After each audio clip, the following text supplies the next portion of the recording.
Hello everyone, welcome back to my language and history channel.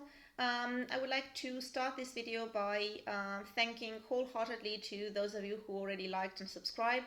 My channel has been on YouTube for at least 2 months, I guess. On my way to my 30th video soon. So I am really glad that my videos have drawn the attention of at least some of you. Thank you so much for your support.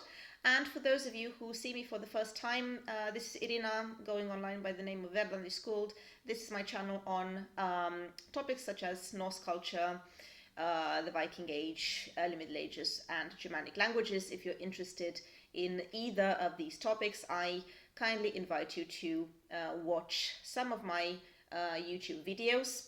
I have a PhD in history with a thesis on Norse mythology. You can find it on academia.edu if you're interested, and I also have a Facebook page. You can find the link to it in the description. So, what I have for you today is a pretty interesting topic which has to do with the sacrifice and with Odin. Yeah, so we're back to the chief god of the Norse people, at least according to the literary sources of the 9th and 10th century. And we are going to look closely at a source from Old Norse literature and analyze the way we can use it as a historical source, as well as bring into discussion some other sources on the potential use of sacrifice, of human sacrifice, that is, in Old Norse society. Okay, so like I said, Odin is the chief god, although there are strong indications pointing into the direction that this might not always have been the case. The god Tyr, for example, might have occupied this position of chief god, but it is not 100% clear how this worked, whether it was a replacement or a mixture of different attributes and so on. This is a different topic. Either way, in the sources, in the literary sources we have, so I also include here old Icelandic sagas, although they are potentially problematic because they are later sources. We can still use them to a certain extent, with caution, obviously, but there are some elements, some historical elements that I am sure that have been preserved, and this has to do with both the geographical isolation of the island and with the general interest of Icelandic settlers in their more ancient history, so their interest in showing their heritage and preserving their heritage in literature. Okay, so we have a source from the 13th century, so pretty late after the Viking Age. This is very important to remember. It is after the Viking Age, yeah, 2 centuries, more than 2 centuries after that. We have an example of Odin related to a human sacrifice. It is the Saga of Gautrek, actually not the whole saga, but only a fragment of it. The saga is pretty strange because it has, briefly put, 2 tales in it, but in the longer version between these 2 tales we have another story of a famous hero of Norse literature called Starkadr. And I definitely require another video, a completely different video for this hero alone. But let's say a little bit about him. So he is fostered by Odin, who takes a disguise. He does that a lot. So Odin is always associated with sorcery and magic, besides his warlike attributes or attributes of sovereignty. So he's really a complex character, much more complex than what you see on TV.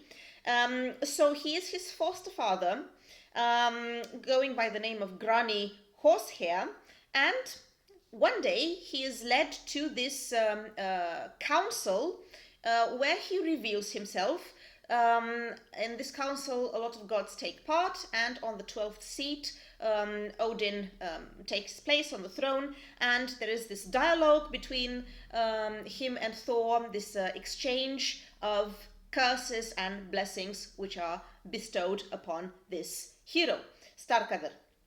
And at some point, Odin urges Starkadr to take part in a human sacrifice, to sacrifice his own lord and benefactor, which is King Vikar of Agder, in order for him to receive Odin's help.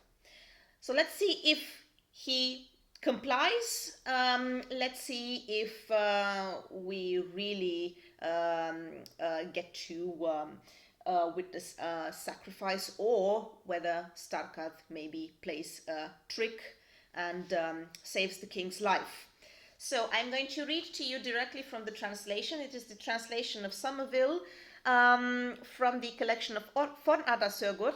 Fornadarsögur is the term for legendary sagas. So legendary sagas are those sagas dealing with material before the settlement of Iceland. So they are pretty much recycled Germanic material from the continent, told from a more northern perspective, or from a Norse version, let's say. Okay, so King Vikar sailed north from Agder to Hordaland with a large fleet of ships. They lay idle in a group of islands for a long time because of unfavorable winds. Using augury, they discovered that Odin wanted them to hang a man, chosen by lot from the army, in order to raise a fair wind. So they drew lots, and King Vikar's number came up. This took them aback, so they decided to have a council meeting the next day to discuss this difficulty. In the middle of the night, Granny Horsehair, so Odin, woke up his foster son Starkad and told him to come with him. They took a small boat and rowed to another island, closer to the shore. They landed there and went up through the forest until they came to a clearing where a large crowd of men were holding a meeting.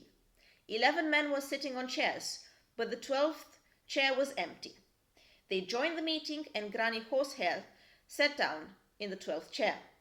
Then everyone hailed him as Odin, and he declared that the judges, so the judges are the Aesir, the main family of gods, must decide the fate of Starkad. Then Thor spoke. Starkad's father's mother, Alfhild, chose a white giant to be the father of her son, rather than Thor of the Aesir, he said. So, what I have in mind for Starkad is that he shall never have a son or daughter, and that his line would end with him. Odin responded, I shall grant that his one life will be as long as 3. Thor said, he will perform a shameful act in each life. Odin answered, I decree that he will have the finest weapons and clothes. Thor said, I decree that he will have neither land nor homestead. Odin said, I grant him money. Thor said, and I that he will never feel he has enough. Odin answered, I give him victory and prowess in every battle. Thor said, I declare that he will be wounded in every battle. Odin said, I confer on him the gift of poetry, the ability to compose as fast as he speaks. Thor said, he will never remember what he composes. Odin said, I decree that the noblest and best men will think him estimable. Thor said, he will be loathed by everyone else. Then the judges confirmed that Starkad should have everything that Odin and Thor had given him, and on that note, the meeting broke up. Starkad and Granny Horsehair made their way back to the boat, and Granny said, You must now reward me well, foster son, for the help I have given you. Fine, replied Starkad. You must now send King Vikar to me, said Granny, and I'll tell you what to do. Starkad agreed, and Granny put a spear in his hand, saying that it will look like a reed to everyone else. They returned to the fleet at daybreak. In the morning, the king's advisors held a meeting to consider the problem, and they all thought that the sacrifice should be symbolic. Starkat told them what to do. Nearby grew a solitary fir tree, and near that stood a tall tree stump. Low on the fir tree was a thin branch which reached up to the foliage. It was the time of the day when the servants prepared food for the men, and a calf had been slaughtered and disemboweled. Starkat had the calf's guts fetched. Then he mounted the tree stump, pulled the thin branch down, and tied the calf's guts to it. He addressed King Vikar. "Your gallows is ready, king, and it doesn't seem all that dangerous. If you come over here, I'll put the noose around your neck." "If this contraption is no more dangerous than it appears," said the king, "it won't do me any harm. But if things turn out differently, so be it." The king mounted the tree stump, and Starkat placed the halter around his neck. Then Starkat stepped down from the stump to the ground, thrust at the king with the reed, saying, "Now I give you to Odin." Let go of the fir branch. The reed turned into a spear and went right through the king. The tree stump fell away from under his feet. The calf's entrails became a strong rope, and the branch sprang up and lifted the king to the top of the tree. The islands are now called Vikar's Islands. This piece of work did not go down well with most people, and Starkat was exiled from Hordaland. He fled from Norway and went east to Sweden, where he stayed for a long time with the kings of Uppsala, Eirik and Alrik, the sons of Agni Skjalfarbondi, and went on raids with them. So what happened here is the fact that this was supposed to be symbolic, or at least the people thought it would be symbolic for their king, so not a real sacrifice. But what happens is that the reed Starkat is given turns into a spear, and then the entrails of the calf, used again symbolically as a rope, in their turn into an actual rope, so gallows. The tree stump becomes very tall, pulls the king to the top, and it actually becomes a gallows. So, bearing this episode in mind, it's easier for us to understand why in much older poetry, for example, in skaldic poetry, so skalds were those court poets at the courts of important kings and chieftains in the northern realms, why Odin is many times called, or sometimes called, the Lord of the Hanged or the Lord of the Noose. So we have, for example, Geir's Drottin, the Lord of the Spear. This is something that Egil says, Egil Skallagrimson, in the 900s. Another poet from the 900s, Helgi, calls him Golga Valder. So this would be the master of the hanged, the master of the noose. Another poet, Öyvind the plagiarist, calls him Golga Farmer, the load of the hanged. In other contexts, we also find the name Hangatur, the god of the hanged. So there are indications that Odin was indeed associated with sacrifices, at least in literature. So associated with sacrifices performed by using a spear, by using a rope, and something related to hanging by a tree. And perhaps the most compelling image that we have of this idea of sacrifice by being hanged on a tree comes from the Poetic Edda, so that collection of poetry from the 1200s, but the poems themselves are much older than this. Some of them are from the 900s. And in Hovamol, we have this Hovamol is something like the wisdom poetry of Odin. We have very relevant images from stanzas 138 and 139, where Odin actually performs this sacrifice on himself. And he does so, he tells that in the poem, he does so in order to receive knowledge. But the point is that the point is that he does not refrain from inducing harm to himself if he knows that a much greater reward will come afterwards. So let me tell you exactly what he says in this poem, because this is, like I said, a very compelling image and probably one of the famous scenes in the whole collection of poems. So he says that Veit ek at ek hek vind kameidi o nähter alar niu geiri undadur og gefin oðni sjálfur mér og þeim meiði mangi veit hvers hann af rótum renn. So he says that he knows, so I know that I hang from a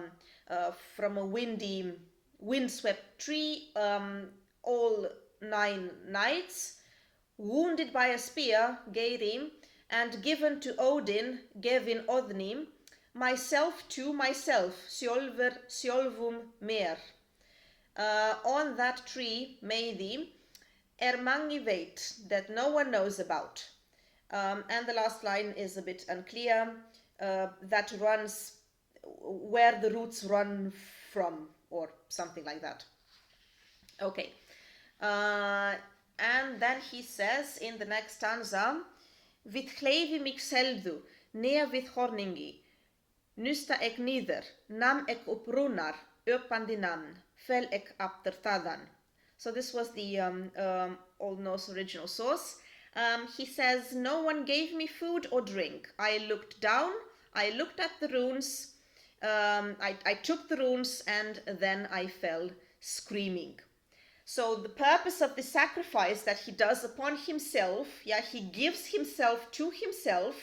So the sacrifice is understood as making an offer, giving a gift, either another person or the god himself.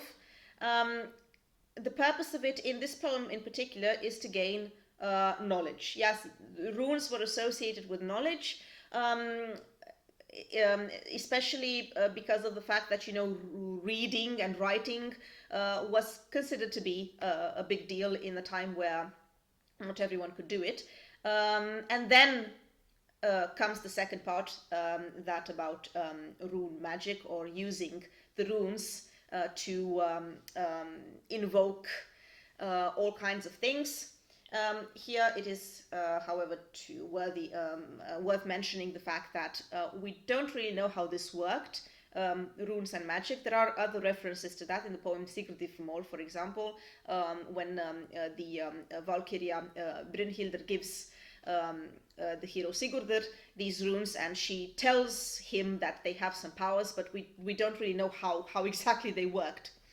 Okay, so he mentions in this poem as well the fact that he hung from a tree. This is probably the world tree, Yggdrasil, although it is not mentioned as such. And speaking of Yggdrasil, this would translate into something like the terrifying horse, or the horse of the terrifier. Ygr is a name which is also used for Odin in other contexts, but it could also mean the horse itself.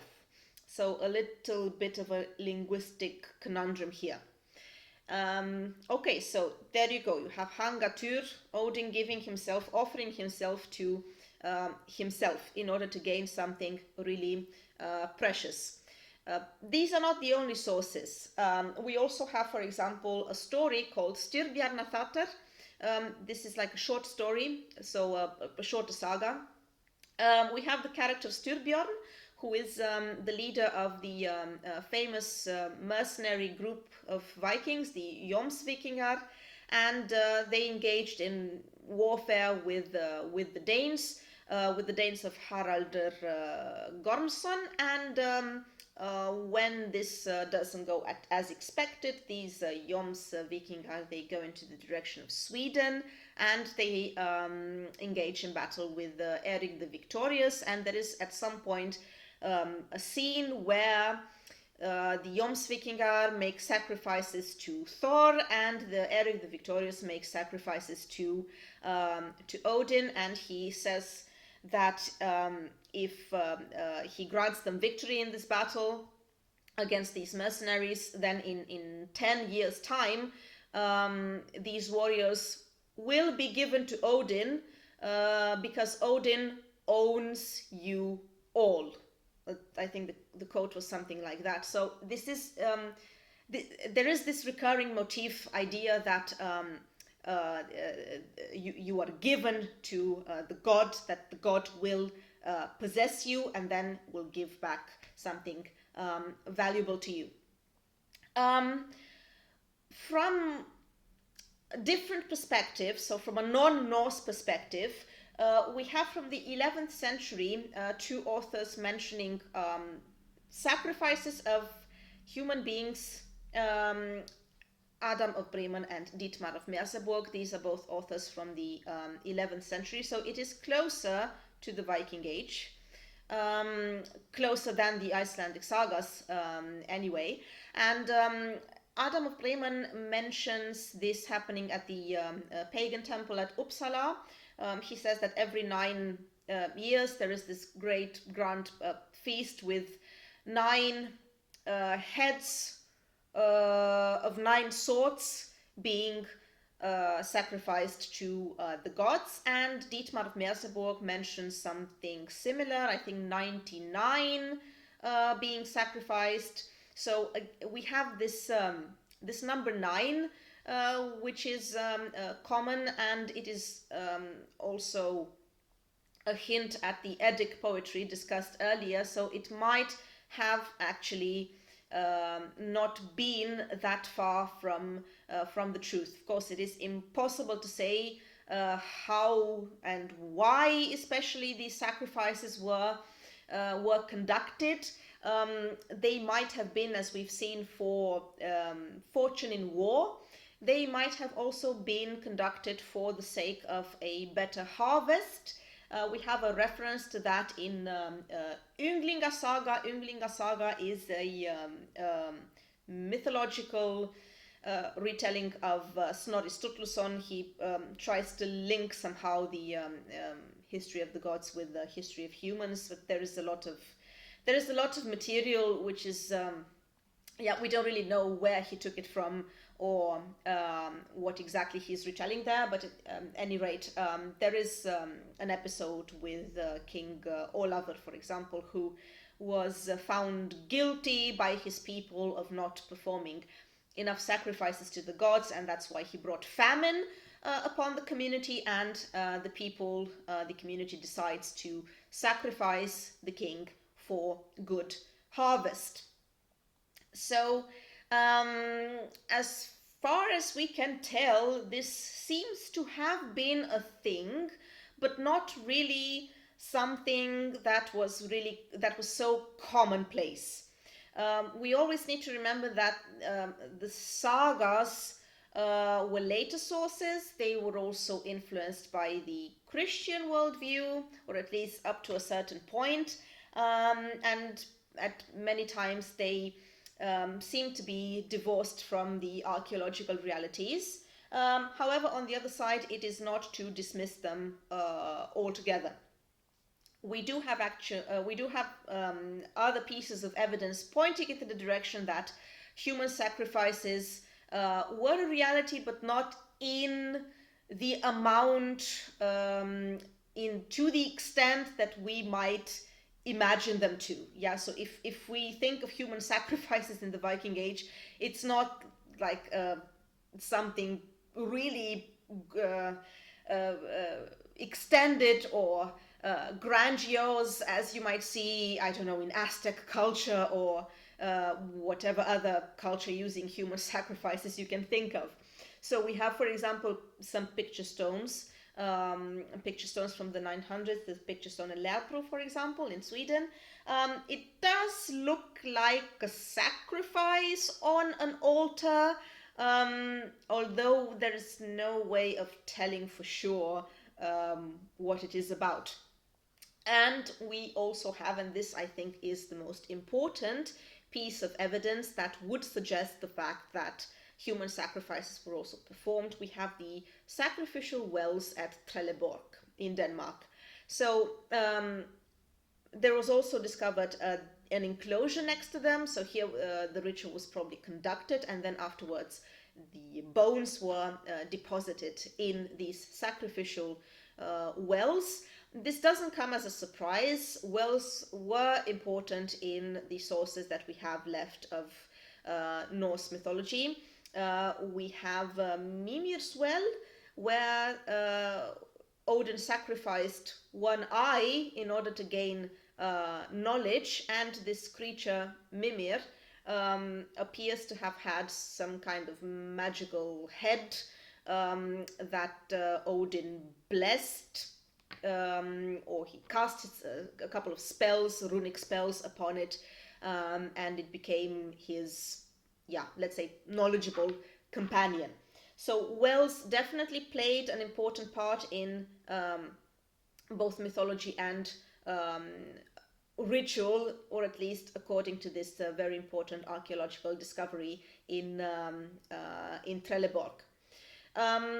Of course, we can go further with the interpretation and mention the fact that if that was the case, so whenever these, let's say, more extreme rituals happening, such as human sacrifices, this was or can be interpreted as some kind of form of consolidation of the community, because by giving something as precious as a life to the gods, you consolidated the relationship the community had with those gods, gave something valuable in order to receive something as valuable in exchange. There are also pieces of evidence from earlier ages related to Germanic peoples engaging in such activities. For example, Jordanes in the 500s mentions about the Goths, the fact that they were performing sacrifices to, well, he says the god Mars, and this could have been either Tyr or Odin, or maybe another god, not necessarily correspondence with Tyr. Either way, I think also Procopius has something similar in his chronicle. And of course, we also have the bog people.